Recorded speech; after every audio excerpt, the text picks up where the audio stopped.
Hello students, welcome to Prime Educative. कैसे हैं आप लोग? आई होप कि आप सभी बहुत अच्छे होंगे। बच्चों, आज तक जितने भी सेशन हुए हैं वो सारे बहुत ही बेहतरीन सेशन थे। आई होप कि मेरे वीडियोस आपके लिए काफ़ी हेल्पफुल साबित हुए होंगे। बच्चों, प्राइम एजुकेटिव आपके लिए प्रोवाइड करता है एक ऐसा प्लेटफॉर्म जहां पर मिलता है आपको क्रिस्टल क्लियर कॉन्सेप्ट जो आपके उज्जवल भविष्य के लिए मील का पत्थर साबित होने वाली है। इसलिए आप मेरे चैनल को जरूर सब्सक्राइब करें। अगर आप मेरे चैनल को सब्सक्राइब करते हैं बच्चों, तो आपकी 10th की ही अच्छी तैयारी नहीं होगी बल्कि 11th और 12th की तैयारी भी हो जाएगी। और अगर आप मेडिकल लाइन में अपना करियर बनाना चाहते हैं तो प्राइम एजुकेटिव आपके लिए बहुत ही बेहतरीन चैनल है। प्राइम एजुकेटिव चैनल पर आपको न सिर्फ बायोलॉजी की बेसिक सिखाई जाती है बल्कि आपको अपर लेवल की जो चीजें हैं जो कॉम्पिटिटिव एग्जाम्स के लिए बहुत महत्वपूर्ण है, जहां से क्वेश्चंस के स्कोप बनते हैं, वह सारे टॉपिक्स को मैं बहुत ही माइन्यूटली स्टडी करवा रही हूँ। इसलिए बच्चों, आप इस चैनल पर बने रहें। अगर आपको कामयाबी चाहिए, प्राइम एजुकेटिव आपके साथ है। जो कुछ भी मैं स्टडी करवाती हूँ आप उसे स्टडी करते रहें, मेरे चैनल पे लगातार बने रहें। आप एक भी सेशन मिस ना करें, क्योंकि अगर आपने कोई सेशन मिस किया है तो आपके लिए प्रॉब्लम हो सकती है। आप वीडियो को लगातार शुरू से अंत तक देखें, वीडियो को कहीं भी स्किप ना करें, क्योंकि मैंने आपके एक एक सेकंड का ख्याल रखा है। मैं आपका एक भी सेकंड बर्बाद नहीं होने दूंगी। बच्चों, मैंने जो भी स्टडी करवाया है वह सारे बहुत ही इम्पोर्टेंट हैं, इसलिए एक भी लेक्चर मिस नहीं करना है और चैनल पर बने रहना है। अगर आप इस चैनल पर नए आए हैं और अगर आपने मेरे चैनल को अब तक सब्सक्राइब नहीं किया है तो प्लीज़ मेरे चैनल को सब्सक्राइब करें, मेरे वीडियो को लाइक एंड शेयर ज़रूर करें। आपके लाइक्स मेरे लिए बहुत मायने रखते हैं। आपके लाइक से मुझे प्रोत्साहन मिलती है, मुझे एनर्जी मिलती है और उस एनर्जी को मैं यूटिलाइज करती हूँ आपके लिए नॉलेजेबल वीडियोज़ बनाने में। तो प्लीज़ मेरे एनर्जी को बनाए रखें और वीडियो को ज़्यादा से ज़्यादा लाइक एवं शेयर करें। तो चलिए स्टार्ट करते हैं आज का सेशन। पिछले वीडियोस में हम लोगों ने जनन के बारे में जाना। जनन क्या होती है? जीव जिस प्रक्रम के द्वारा अपनी संख्या में वृद्धि करते हैं उसे जनन कहते हैं, यानी रिप्रोडक्शन कहते हैं। इसमें क्या होता है बच्चों कि जैसे किसी नए जीव की उत्पत्ति होती है, उसमें वृद्धि होती है, फिर वह वृद्धि करते करते जनन के योग्य होता है और जब उसमें जनन की क्षमता होती है तो फिर नए जीव की उत्पत्ति होती है और इस तरह से जीव अपनी संख्या में लगातार वृद्धि करते रहते हैं। इतनी बातें हमने जान ली थी और हमने जाना था कि जनन दो प्रकार के होते हैं, अलैंगिक यानी एसेक्सुअल रिप्रोडक्शन और दूसरा लैंगिक यानी सेक्सुअल रिप्रोडक्शन। अलैंगिक जनन की हम लोगों ने बहुत ही बेहतरीन ढंग से स्टडी कर ली थी, जिसमें हमने जाना था। और लैंगिक जनन के बारे में मैंने यह कहा था कि इसकी स्टडी दूसरे वीडियोज में करेंगे। तो पिछली वीडियो मेनली एसेक्सुअल रिप्रोडक्शन यानी अलैंगिक जनन के बारे में थी। अलैंगिक जनन की 4 विधियों के बारे में हमने जाना था, जिसमें हमने जाना था पहली विधि विखंडन यानी फिशन कि फिशन 2 प्रकार के होते हैं, पहला द्विखंडन और दूसरा बहुखंडन। उसके बाद अलैंगिक जनन की दूसरी विधि यानी कि मुकुलन यानी बर्डिंग और तीसरी विधि थी अपखंडन या पुनर्जनन, जिसे फ्रेगमेंटेशन और रीजनरेशन भी कहते हैं। और चौथी विधि थी बीजाणुजनन, जिसे स्पोरुलेशन और स्पोर फॉर्मेशन भी कहते हैं। तो इन चारों अलैंगिक जनन की विधियों के बारे में हमने डिटेल से स्टडी कर लिया है। और अब आते हैं आज के टॉपिक पर। आज हम जानने वाले हैं कायिक प्रवर्धन यानी वेजिटेटिव रिप्रोडक्शन के बारे में। तो बच्चों, सबसे पहले यह बताओ कि अगर आपको अपने गमले में या आपको अपने गार्डन में कोई पौधा चाहिए तब आप क्या करोगे? यह तो बहुत ही सिंपल सा क्वेश्चन है। बच्चों, आप लोग बचपन से ही तो देखते आए हो कि जब कोई पौधा हमें चाहिए होता है तो हम क्या करते हैं? हम बीज डालते हैं मिट्टी में, फिर वह बीज जब अंकुरित होती है तो उसमें से छोटा सा नन्हा सा पौधा निकलता है। और यही विधि हम लोग अपनाते हैं जब हमें गमले में पौधा चाहिए होता है या फिर हमें अपने गार्डन में पौधा चाहिए होता है। और बच्चों, जो पौधा हमने लगाया है उससे अगर हम फूल या फल की उम्मीद करते हैं तो काफी समय लग जाता है। बहुत समय के बाद उससे हमें फूल या फल मिलता है ना? तो हमें काफी लंबा इंतजार करना होता है। आज के सेशन में हम यह जानने वाले हैं कि यह जो लंबी प्रोसेस है एक पौधे को प्राप्त करने की, उस लंबी प्रोसेस से कैसे छुटकारा मिले हम शॉर्ट टाइम में कैसे कोई पौधे को प्राप्त कर सकते हैं। तो चलिए स्टार्ट करते हैं आज का अमेजिंग सेशन, जिसमें आप जानने वाले हैं वेजिटेटिव रिप्रोडक्शन यानी कायिक प्रवर्धन के बारे में। बच्चों, जैसा कि नाम से यह स्पष्ट हो रहा है कि कायिक यानी काया, पौधे की काया में प्रवर्धन होती है, फिर एक नए पौधे का निर्माण होता है।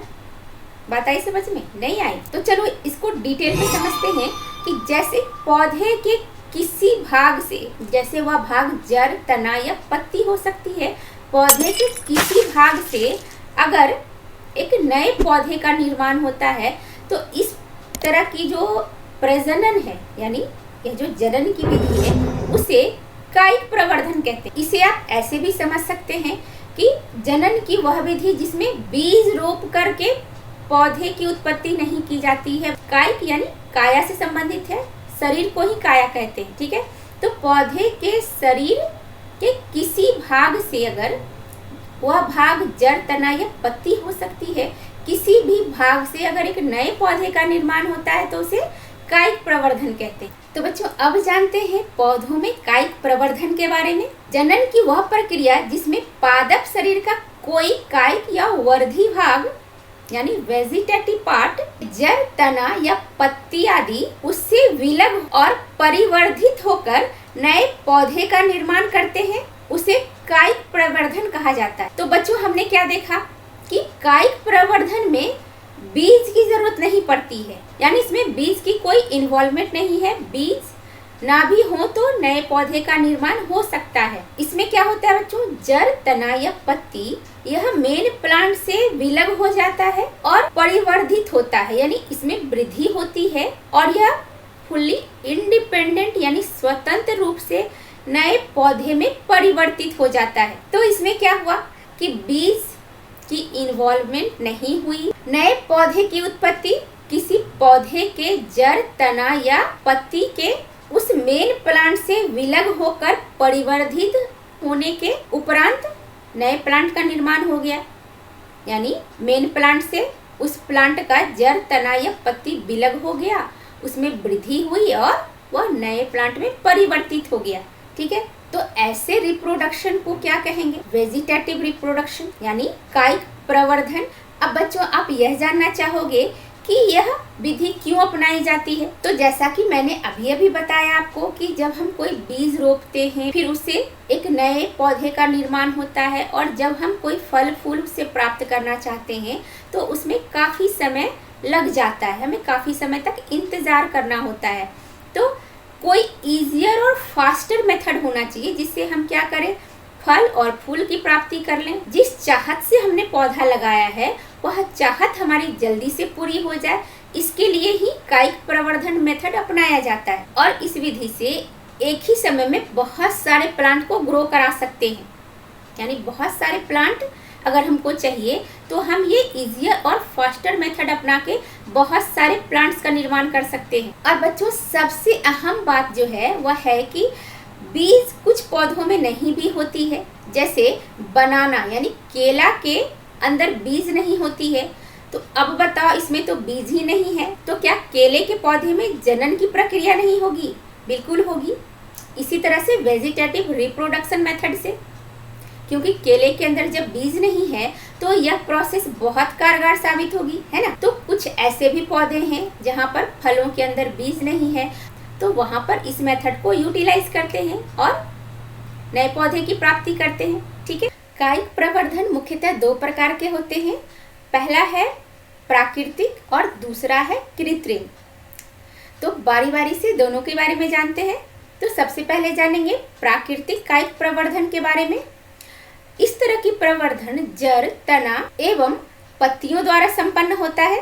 बच्चों, जैसा कि आप स्क्रीन पर देख पा रहे हैं कि यह स्वीट पोटैटो की डायग्राम। स्वीट पोटैटो में जड़ के द्वारा कायिक प्रवर्धन होता है। इसमें क्या होता है, स्वीट पोटैटो के जड़ से अपने आप नए प्लांट्स का निर्माण होता है। जैसा कि आप डायग्राम में देख पा रहे हैं कि स्वीट पोटैटो के जड़ से नए प्लांट्स का निर्माण हो रहा है। उसी तरह से डहलिया एवं एस्पैरागस में भी जड़ के द्वारा ही कायिक प्रवर्धन होता है। जब डहलिया एवं एस्पैरागस के फ्लैशी रूट को जब पानी में रखा जाता है तो अपने आप इनके लोअर भाग से रूट निकल आते हैं और अपर भाग से शूट निकल आते हैं और इस प्रकार से नए पौधे का निर्माण होता है।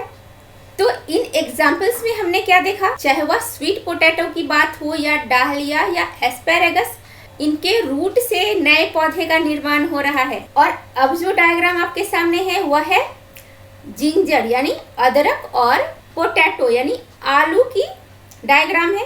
इनमें तना के द्वारा पौधों में कायिक प्रवर्धन होता है, यानी नए पौधे का निर्माण किस भाग से हो रहा है, तना से हो रहा है। इनमें नए पौधे का निर्माण जो अंडरग्राउंड स्टेम है, उन्हीं अंडरग्राउंड स्टेम यानी तना से नए पौधे का निर्माण होता है। अंडरग्राउंड कहने का मतलब है वह भाग जो जमीन के अंदर होता है। तो अदरक और आलू क्या है, तना है, यह भाग जमीन के नीचे रहता है और इन्हीं तना से ही नए पौधे का निर्माण होता है।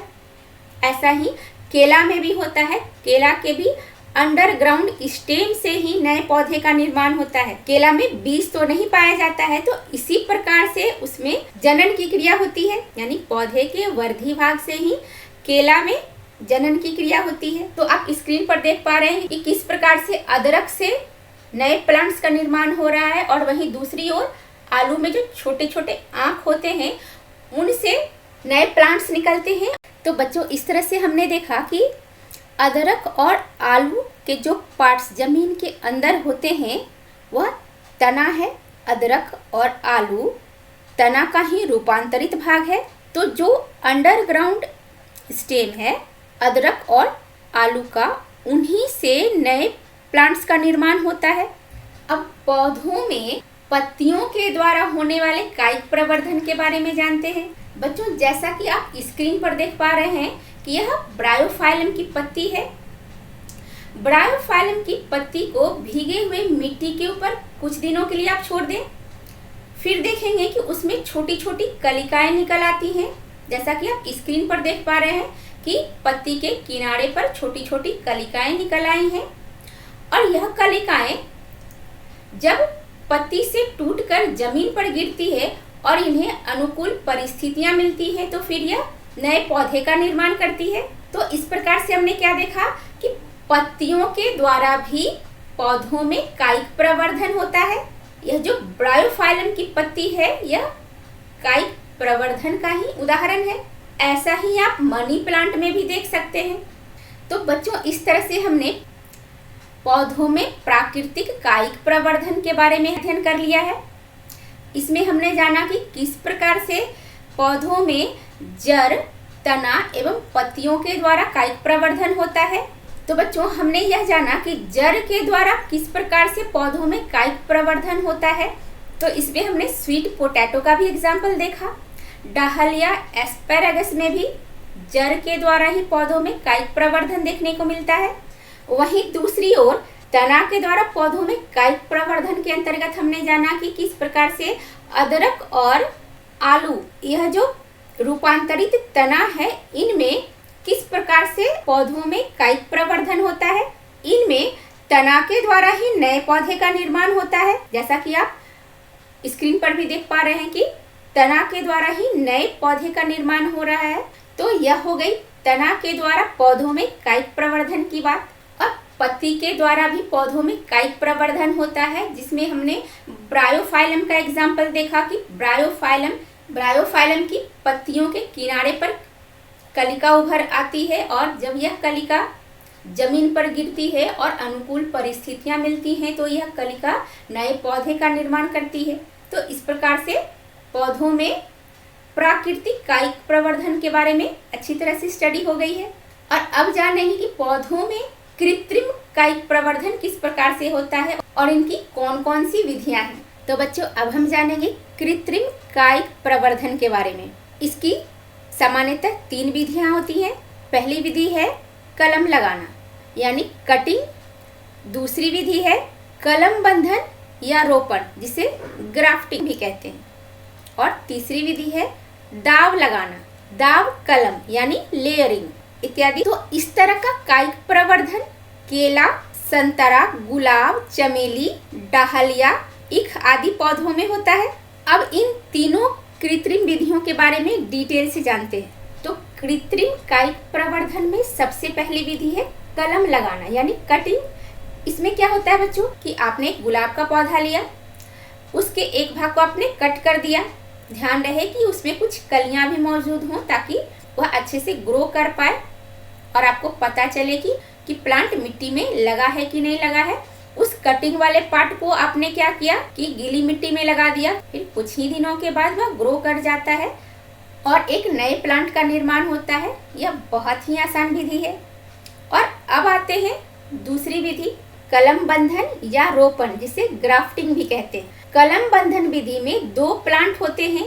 एक मेन प्लांट होती है जिसे स्टॉक कहते हैं और एक डिजायर्ड प्लांट होती है जिसे सियोन कहते हैं यानी कलम कहते हैं। डिजायर्ड प्लांट मीन्स कि कोई ऐसा प्लांट जिसमें अच्छी क्वालिटी के फल लगते हों या फूल लगते हों, जैसी आपकी इच्छा हो कि यह बेहतरीन क्वालिटी है और ये मुझे चाहिए, तो ऐसी क्वालिटी का प्लांट आप ले लोगे, इसे डिजायर्ड प्लांट कहते हैं। और इन दोनों के स्टेम में कटिंग करोगे। कट कैसे लगाओगे?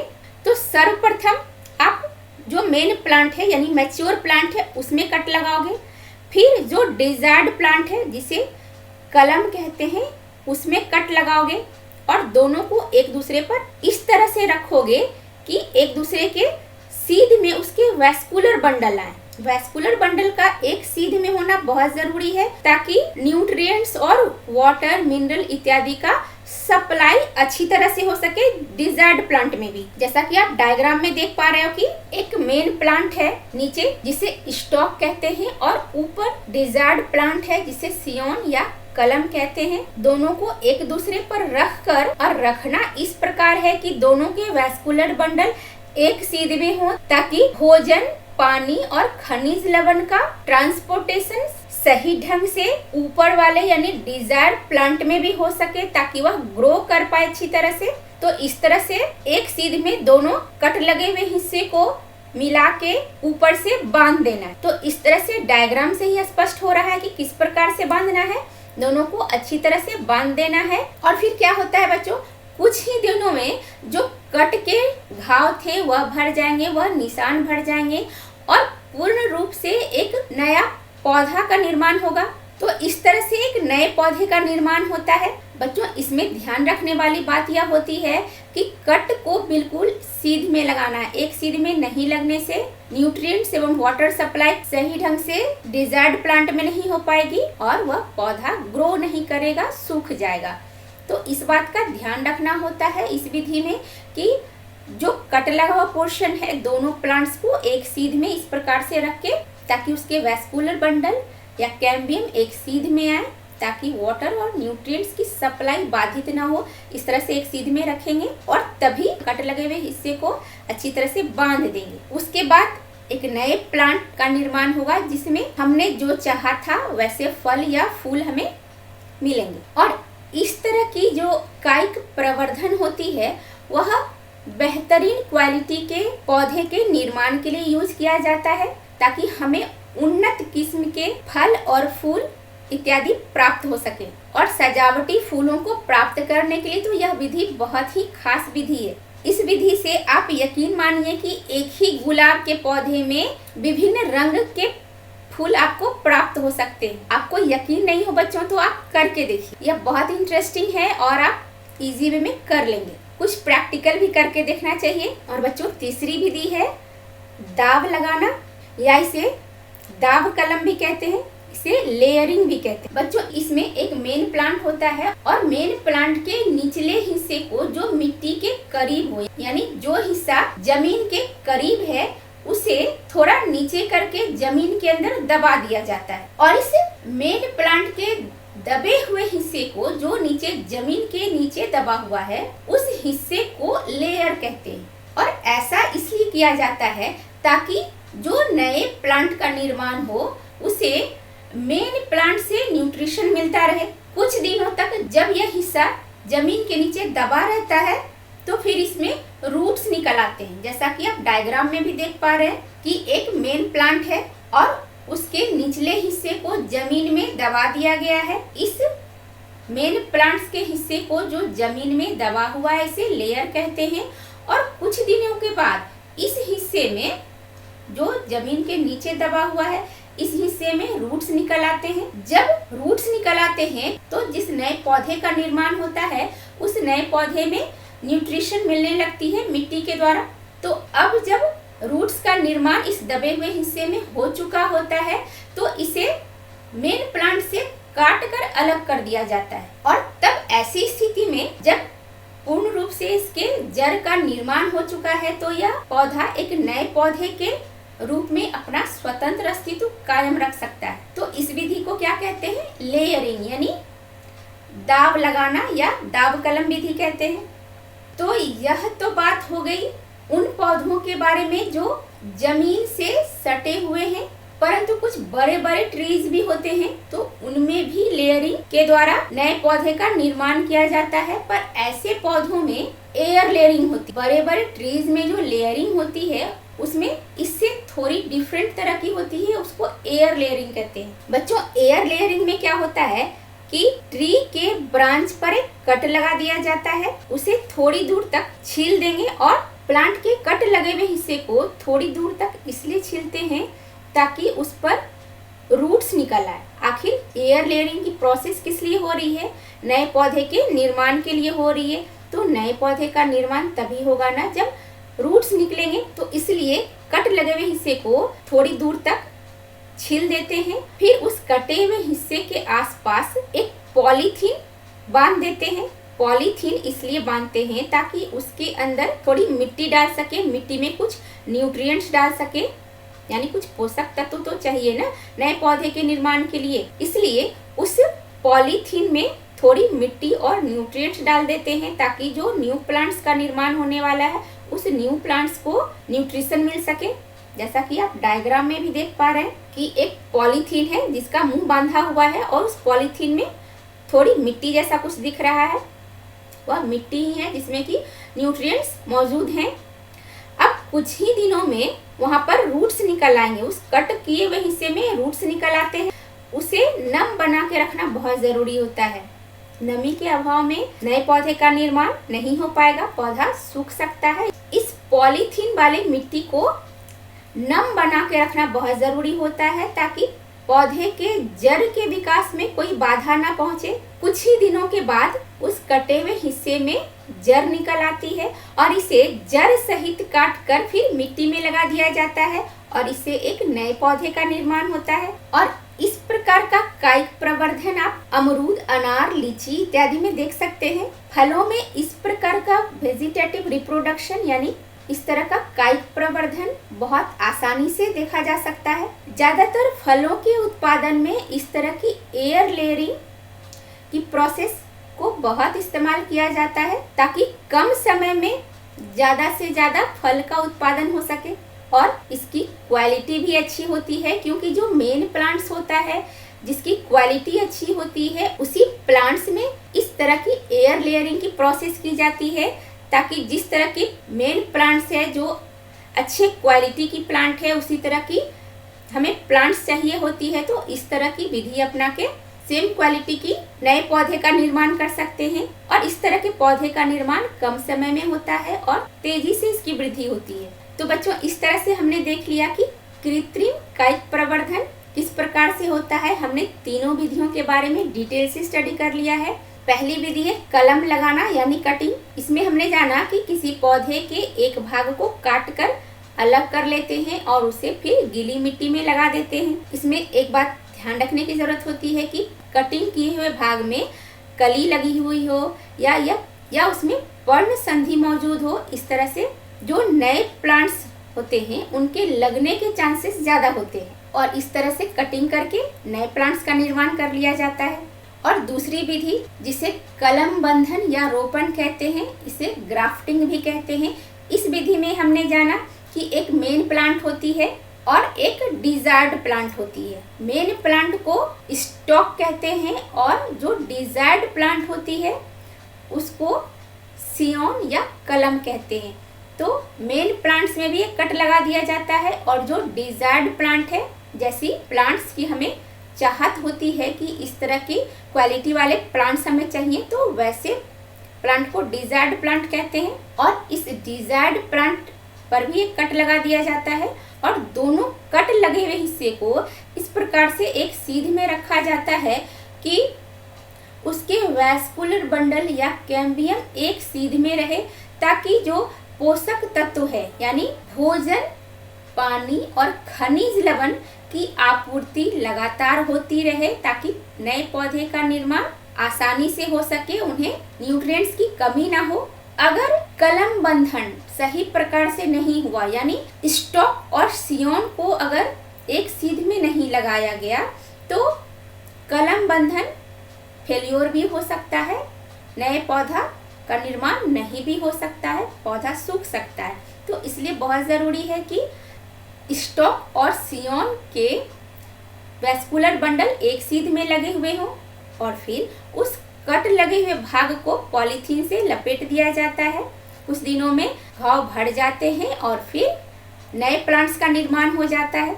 और ऐसा इसलिए किया जाता है क्योंकि हमें बेहतरीन क्वालिटी के प्लांट्स चाहिए होते हैं, तो हमें जैसी क्वालिटी चाहिए होती है वैसी क्वालिटी हम इस विधि से प्लांट्स में ला सकते हैं। और तीसरी विधि हमने जाना दाव लगाना, जिसे लेयरिंग भी कहते हैं। इसमें दो प्रकार की लेयरिंग के बारे में हमने जाना। एक प्रकार की लेयरिंग में हमने यह जाना कि वैसे पौधे जिनकी टहनियाँ मिट्टी के करीब होती हैं, उन पौधों में टहनियों को मिट्टी के नीचे दबा दिया जाता है ताकि नए प्लांट का निर्माण हो सके, और उस दबे हुए हिस्से को लेयर कहते हैं। और जो नए प्लांट्स का निर्माण होने वाला है उसे मेन प्लांट से न्यूट्रिएंट्स मिलता रहता है और कुछ दिनों के बाद दबे हुए हिस्से में से जड़ निकल आता है, और जब जड़ का निर्माण हो जाता है तब फिर नए प्लांट्स में मिट्टी के द्वारा पोषक तत्व की प्राप्ति होने लगती है। जड़ निकलने के बाद मेन प्लांट के हिस्से को काट दिया जाता है और जो नया प्लांट है वह स्वतंत्र रूप से अपने अस्तित्व को कायम रखने में सक्षम हो जाता है, क्योंकि उसमें जड़ निकल आई है, तो जड़ के द्वारा वह मिट्टी से आवश्यक पोषक तत्व को ग्रहण कर सकता है। उसके बाद हमने देखा था एयर लेयरिंग, यानी ऐसे प्लांट्स जिनकी टहनियाँ जमीन से सटी हुई नहीं होती हैं, वैसे प्लांट्स में एयर लेयरिंग होती है। तो उन प्लांट्स में क्या किया जाता है, प्लांट के किसी एक हिस्से पर कट लगा दिया जाता है, उसके बाद उसे थोड़ी दूरी तक छील दिया जाता है ताकि वहाँ पर जड़ निकल सके। उसके बाद उस छिले हुए हिस्से पर एक पॉलीथीन लपेट दिया जाता है, एक बैग जैसी संरचना बना के, और उसमें मिट्टी और आवश्यक पोषक तत्व भर दिए जाते हैं ताकि नए प्लांट्स के निर्माण में पोषक तत्व की कमी ना हो। उसके बाद कुछ ही दिनों बाद उस कटे हुए हिस्से से जड़ निकल आती है, और जब उस कटे हुए हिस्से से जड़ निकल आती है तो फिर उस हिस्से को काट कर फिर उसे जड़ सहित मिट्टी में डाल देते हैं और नए पौधे का निर्माण हो जाता है। और इस प्रकार से नए पौधे का निर्माण अमरूद, अनार, लीची इत्यादि में किया जाता है ताकि अच्छे क्वालिटी का फल प्राप्त हो सके। तो इस प्रकार से हमने पौधों में कायिक प्रवर्धन की दोनों विधियों यानी प्राकृतिक एवं कृत्रिम विधियों के बारे में बहुत डिटेल में स्टडी कर लिया है। आप इसी तरह से मेरे चैनल पर जुड़े रहें और इसी तरह की बेहतरीन क्वालिटीज की वीडियो आपको मिलती रहेगी। अगर आपने अब तक मेरे चैनल को सब्सक्राइब नहीं किया है तो प्लीज़ मेरे चैनल को सब्सक्राइब करें, और जब आपको इतने बेहतरीन क्वालिटी के वीडियो मिल रहे हैं तो एक लाइक तो बनता है, तो प्लीज़ मेरे वीडियो को लाइक भी करें। इसके लिंक भी जल्दी से जल्दी अपने दोस्तों को शेयर करें ताकि उन्हें भी क्वालिटी एजुकेशन मिल पाए।